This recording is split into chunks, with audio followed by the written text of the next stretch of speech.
വയനാട്ടിലുണ്ടായ ഉരുൾപൊട്ടലിനെ തുടർന്ന് വയനാട് മേപ്പാടിയിൽ ഇന്ത്യൻ സൈന്യം നിർമ്മിച്ച ആ പാലം ഇപ്പോൾ ചർച്ചകളിൽ ഇടം പിടിച്ചിരിക്കുന്നു. ദുരന്ത നിവാരണത്തിനും സൈനിക ആവശ്യത്തിനുമായി നിർമ്മിക്കപ്പെടുന്ന ആ പാലം, രണ്ടാം ലോക മഹായുദ്ധകാലത്ത് ആദ്യമായി നിർമ്മിക്കപ്പെട്ട ആ പാലം.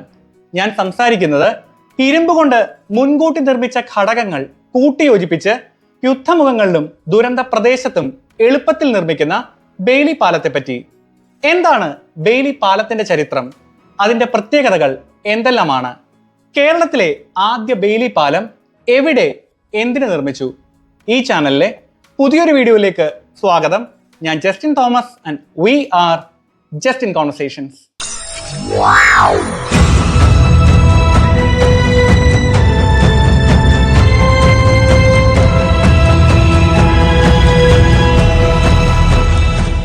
ഒരുതരം portable prefabricated truss bridge ആണ് ബെയ്ലി പാലം. അതായത് മുൻകൂട്ടി നിർമ്മിക്കപ്പെട്ട ഘടകങ്ങൾ കൂട്ടി യോജിപ്പിച്ച് എളുപ്പത്തിൽ നിർമ്മിക്കാവുന്നതും എടുത്തു മാറ്റാവുന്നതുമായ താൽക്കാലിക പാലമാണ് ബെയ്ലി പാലം. കാൽനട യാത്രക്കാർക്കും വാഹന ഗതാഗതത്തിനും താൽക്കാലിക ക്രോസിംഗുകൾ നൽകുന്നതിനും ബെയ്ലി പാലങ്ങൾ വ്യാപകമായി ഉപയോഗിച്ചു വരുന്നു. ബെയ്ലി പാലം നിർമ്മിക്കുവാനായി പ്രത്യേക ഉപകരണങ്ങളോ മറ്റ് എക്യുപ്മെന്റ്സോ ആവശ്യമില്ല എന്നതാണ് ഇതിന്റെ ഏറ്റവും വലിയ പ്രത്യേകത. ക്രെയിനുകളുടെ സഹായമില്ലാതെ കൈകൾ കൊണ്ട് എടുക്കുവാനും ഉയർത്തുവാനും സാധിക്കുന്ന തരത്തിലുള്ള ചെറുതും ഭാരം കുറഞ്ഞതുമായ ഉരുക്കും തടികളുമാണ് ബെയ്ലി പാലത്തിന്റെ പ്രധാന ഘടകങ്ങൾ. അങ്ങനെ താരതമ്യേന ഭാരക്കുറവുള്ള ഈ ഘടകങ്ങൾ നിർമ്മാണ സ്ഥലത്ത് ട്രക്കുകളിൽ എത്തിക്കുവാൻ എളുപ്പമാണ്. അടിയന്തര ഘട്ടങ്ങളിലാണ് ഇവ പ്രയോജനപ്പെടുക.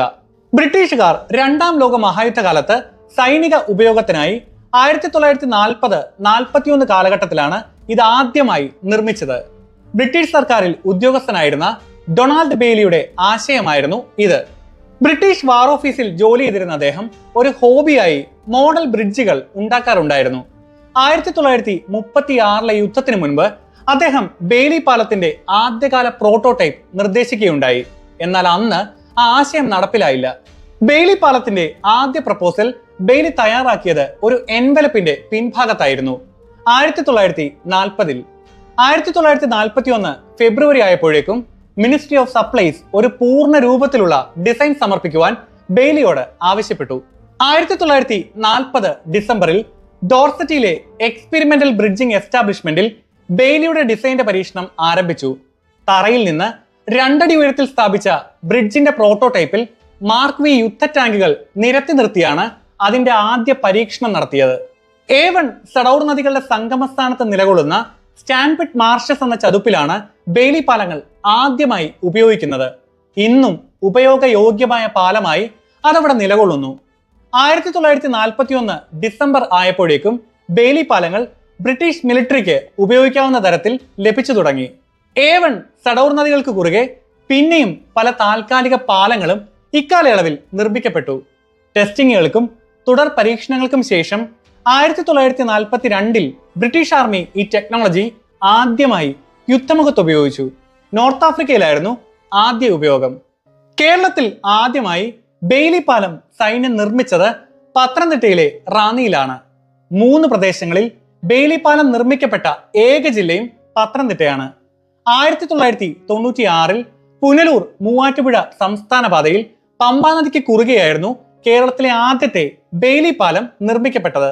പുനലൂർ മൂവാറ്റുപുഴ സംസ്ഥാന പാത കടന്നുപോകുന്ന റാന്നി എന്ന പ്രദേശത്തെ റാന്നി വലിയ പാലം 1996 ജൂലൈ 29 അപ്രതീക്ഷിതമായി തകർന്നു.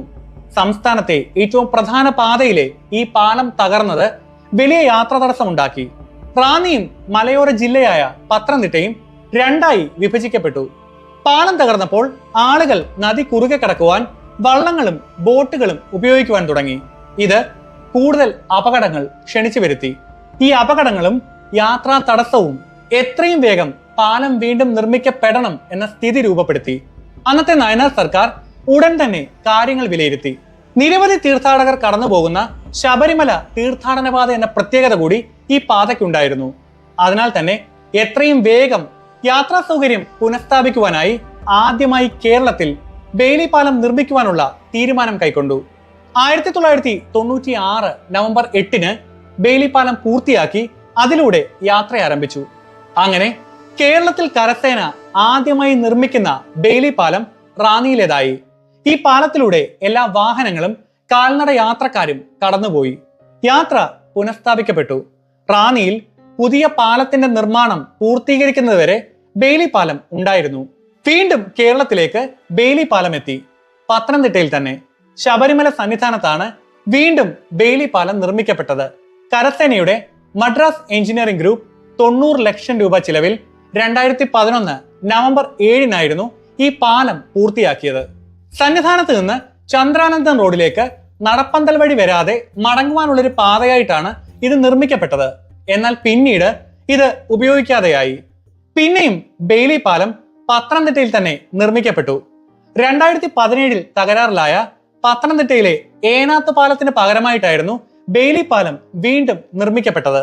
പത്തനംതിട്ട കൊല്ലം ജില്ലകളെ ബന്ധിപ്പിക്കുന്ന MC റോഡിലുള്ള ഏനാത്ത് പാലം തകരാറിലായപ്പോൾ കല്ലടയാറിന് കുറുകെ ബെയ്ലി പാലം ഉയർന്നു. അവിടുത്തെ യാത്രാക്ലേശം പരിഹരിക്കപ്പെട്ടു. മദ്രാസ് എഞ്ചിനീയറിംഗ് ഗ്രൂപ്പിലെ 14ാം എഞ്ചിനീയറിംഗ് റെജിമെന്റിന്റെ മേൽനോട്ടത്തിൽ 50 സൈനികരാണ് നിർമ്മാണ പ്രവർത്തനത്തിൽ ഏർപ്പെട്ടത്. 5 മാസത്തോളം ബെയ്ലി പാലത്തിലൂടെയാണ് ചെറിയ വാഹനങ്ങൾ കടന്നുപോയത്. പിന്നീട് പഴയ പാലം നവീകരിച്ച ശേഷം ബെയ്ലി പാലം പൊളിച്ചു നീക്കി. ഏറ്റവും അവസാനമായി വയനാട് ജില്ലയിലെ മേപ്പാടി പഞ്ചായത്തിലെ മുണ്ടക്കയിൽ 2024 ജൂലൈ 30 പുലർച്ചെ ഉണ്ടായ ഉരുൾപൊട്ടലിൽ തകർന്ന ചൂരൽമലയെയും മുണ്ടക്കയെയും ബന്ധിപ്പിക്കുന്ന പാലത്തിന് പകരമായി ബെയ്ലി പാലം നിർമ്മിക്കപ്പെട്ടു. ഇന്ത്യൻ കരസേനയിലെ മേജർ ജനറൽ മാത്യുവിന്റെ നേതൃത്വത്തിൽ നടക്കുന്ന രക്ഷാപ്രവർത്തനത്തിന്റെ ഭാഗമായി മദ്രാസ് റെജിമെന്റിലെ മേജർ സീതാ ഷെൽക്കെയുടെ നേതൃത്വത്തിൽ 190 അടി നീളത്തിൽ 24 ടൺ ഭാരം വഹിക്കുവാൻ ശേഷിയുള്ള ബെയ്ലി പാലം നിർമ്മിച്ചു. 2024 ജൂലൈ 31 വൈകിട്ട് 9 നിർമ്മാണം ആരംഭിച്ച് 2024 ഓഗസ്റ്റ് 1 വൈകിട്ട് 5:30 പാലം പൂർണ്ണ പ്രവർത്തന സജ്ജമാക്കി. ചെറിയ വാഹനങ്ങൾക്ക് പോകുവാൻ കഴിയുന്ന തരത്തിലാണ് ബെയ്ലി പാലങ്ങൾ സാധാരണ നിർമ്മിക്കുന്നത്. ഭാരം താങ്ങുവാനുള്ള ശേഷി അനുസരിച്ച് ക്ലാസ് 40 ടൺ, ക്ലാസ് 70 ടൺ വിഭാഗങ്ങളിലുള്ള പാലങ്ങളാണ് സാധാരണ നിർമ്മിക്കുന്നത്. ഇത് മിലിറ്ററി എഞ്ചിനീയർമാർക്ക് കൂടുതൽ എളുപ്പത്തിലും വേഗത്തിലും പാലം നിർമ്മിക്കുവാൻ സഹായകമാകുന്നു. മോഡുലാർ ഡിസൈൻ ആയതിനാൽ തന്നെ സൈഡ് പാനലുകൾ വർദ്ധിപ്പിച്ചുകൊണ്ട് എഞ്ചിനീയർമാർക്ക് ഓരോ പാലവും ആവശ്യമുള്ളത്ര നീളത്തിലും ശക്തിയിലും നിർമ്മിക്കുവാൻ സാധിക്കുന്നു. വേഗത്തിൽ നിർമ്മാണം പൂർത്തിയാക്കുന്നതിനും സ്റ്റെബിലിറ്റി ഉറപ്പിക്കുന്നതിനുമായി രൂപകൽപ്പന ചെയ്തിരിക്കുന്നതാണ് ബെയ്ലി പാലങ്ങൾ. ബെയ്ലി പാലത്തിന്റെ കാതലായ ഭാഗം അതിന്റെ പാനലുകൾ തന്നെയാണ്. 10 അടി നീളവും 5 അടി ഉയരവുമുള്ള ക്രോസ് ബ്രേഡ് റെക്ടാങ്കിൾ ആണ് ഈ പാനലുകൾ. ഓരോന്നിനും 570 പൗണ്ട് ഭാരമുണ്ടാകും. വെൽഡഡ് സ്റ്റീൽ ഉപയോഗിച്ചാണ് ഈ പാനലുകൾ നിർമ്മിക്കുന്നത്. അധിക ശക്തിക്കായി പാനലുകൾ ഇരട്ടിയോ 3 ഇരട്ടിയോ ആക്കാം. പാലത്തിന്റെ വീതിയിൽ പരന്നു കിടക്കുന്ന ഹൊറിസോണ്ടൽ ബീമുകളാണ് ട്രാൻസ്ഫോമുകൾ. ഇവ ഡെക്കിങ്ങിനെ പിന്തുണയ്ക്കുകയും ഡെക്കിൽ നിന്ന് സൈഡ് പാനലുകളിലേക്ക് ലോഡുകൾ കൈമാറുകയും ചെയ്യുന്നു. പാലത്തിന്റെ ആകൃതിയും സ്ഥിരതയും നിലനിർത്തുവാനും ട്രാൻസ്ഫോമുകൾ സഹായിക്കുന്നു. പാലത്തിന്റെ റോഡ് ബെഡിനായി ട്രാൻസ്ഫോമുകൾക്ക് കുറുകെ സ്ഥാപിച്ചിരിക്കുന്ന പാനലുകളാണ് ഡെക്ക് യൂണിറ്റുകൾ. തടി അല്ലെങ്കിൽ ഉരുക്കുകൊണ്ട് നിർമ്മിച്ച ഇവ വാഹനങ്ങൾക്കും കാൽനട യാത്രക്കാർക്കും ദൃഢമായ പ്രതലം നൽകുന്നു. ഇതോടൊപ്പം ട്രാക്കേഴ്സ്, കോഡ് reinforcement bars, end post and sway braces, bearings, bracing frames, launching nose എന്നിവയാണ് ബെയ്ലി പാലത്തിന്റെ പ്രധാന ഘടകങ്ങൾ. ഈ ഘടകങ്ങൾ ഓരോന്നും ഭാരം കുറഞ്ഞതും കൈകാര്യം ചെയ്യാൻ എളുപ്പവുമുള്ളതാണ്. അതിനാൽ തന്നെ പടുകൂറ്റൻ യന്ത്രങ്ങളുടെ സഹായമില്ലാതെ വേഗത്തിൽ പാലം നിർമ്മിക്കുവാൻ സാധിക്കുന്നു. വ്യത്യസ്ത സ്പാനുകൾക്കും ലോഡ് ആവശ്യകതകൾക്കും വേണ്ടി കസ്റ്റമൈസ് ചെയ്യുവാനും സാധിക്കുന്നു. വെല്ലുവിളി നിറഞ്ഞ ചുറ്റുപാടുകളിലും അടിയന്തര സാഹചര്യങ്ങളിലും വിശ്വസനീയമായ പരിഹാരമായി മാറിയ ഒന്നാണ് ബെയ്ലി പാലങ്ങൾ. ഓരോ മലയാളിയും ആകാംക്ഷയുടെ മുൾമുനയിൽ നോക്കി നിന്ന ബെയ്ലി പാലത്തിന്റെ കഥ ഇവിടെ അവസാനിക്കുന്നു. പക്ഷെ കോൺവെർസേഷൻസ് അത് തുടർന്നുകൊണ്ടേയിരിക്കും. We were just in conversations. Goodbye.